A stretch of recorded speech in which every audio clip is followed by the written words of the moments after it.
What's up, guys? Welcome back to the channel. On today's video, I'm gonna talk to you a little bit, show you what's going on.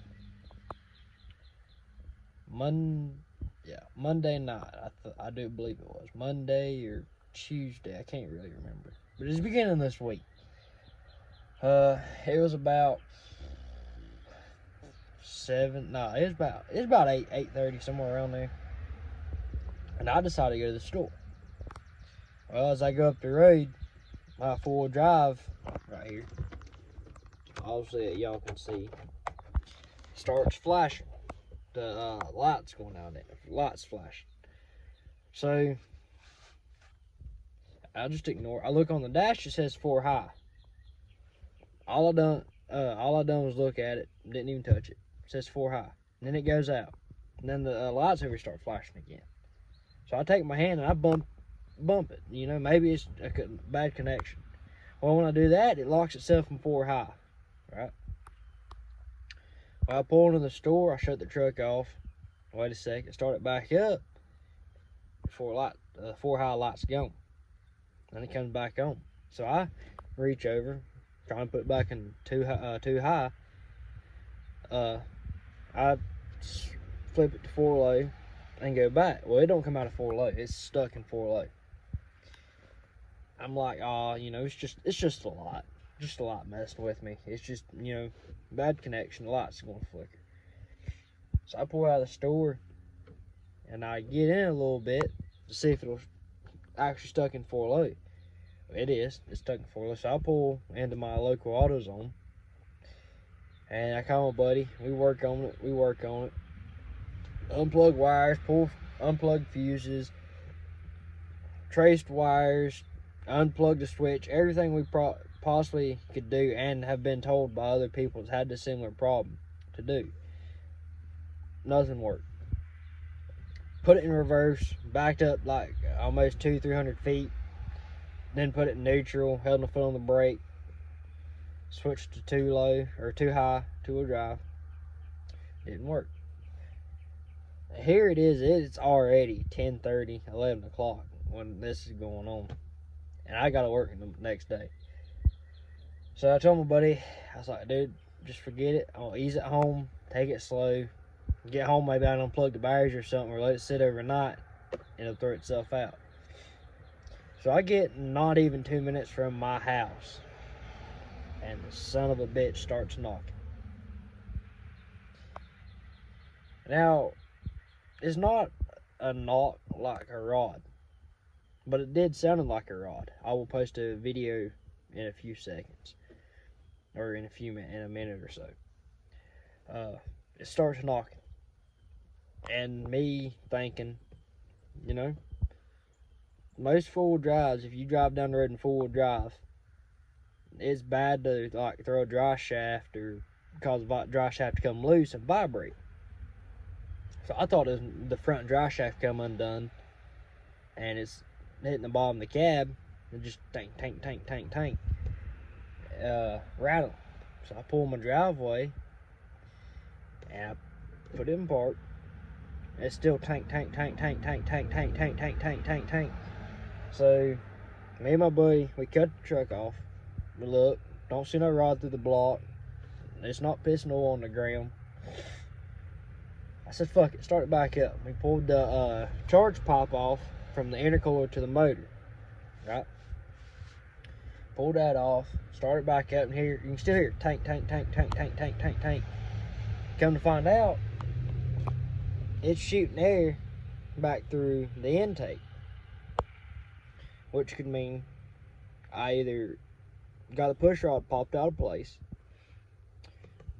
valve come undone and fell in the motor, or got stuck, or a push rocker arm come undone or broke or something. Well, long story short, I called my neighbor.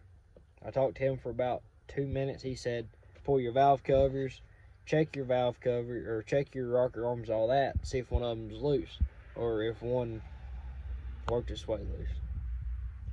I tear the driver's side down, or tear it down as I mean pulled the FECM, not the oil cooler, the reservoir for the coolant, and the valve cover off. The driver's side, fucking mint. It's clear. There's nothing wrong with it. So I go to the passenger side. Passenger side takes a little bit more time because you got a heater box in the way, so you really can't get to the last two without jacking the cab up, or like rocking the cab or the motor. So I pick the cab up a little bit so I can get my ratchet stuff in there to break it loose. So I pull that valve cover off. I'm looking at the rocker arms. Don't see nothing loose. So I take my hand. I start at the back to work my way forward. Sitting there shaking them. They all felt tight except one. Well, I said, all right, let me walk inside and grab my flashlight because it was dark. Walk inside, grab my flashlight, come back and look. If you know anything about 6.0s, which I'll show you in a second, a rocker arm controls two valves. Two valves. One rocker arm will control two intakes. One will control two exhausts. Well, the third cylinder on the passenger side, not in firing order, but if you're standing in front of the truck looking towards the back, it'll be the third cylinder on your left-hand side at the back, second from the back. The rocker arm on the exhaust, it's loose. So I start looking at it, and I got the rocker arm here with me. Yeah, I'll show you. Okay, so obviously, I'll come in closer. You can see there's like a little, hang on, let me flip it right here. Okay, you can see it now, really good. There's a little bearing right there, or like a little flat wobble point right there. Alright, well, get back together for a second. Okay guys, so back to the video. Like I was saying, these parts are hard to find. Why they're being so dang hard right now to find, I have no clue. But like, right there's even the part number. I've called auto parts stores. They all tell me it's discontinued, you can't get it. So I don't know. But I'll show you all the bridge I'm talking about. I know it's out there somewhere. I go to the driver's side. Okay, so well, actually I go to the passenger side. It's a lot easier. Shit. Okay, so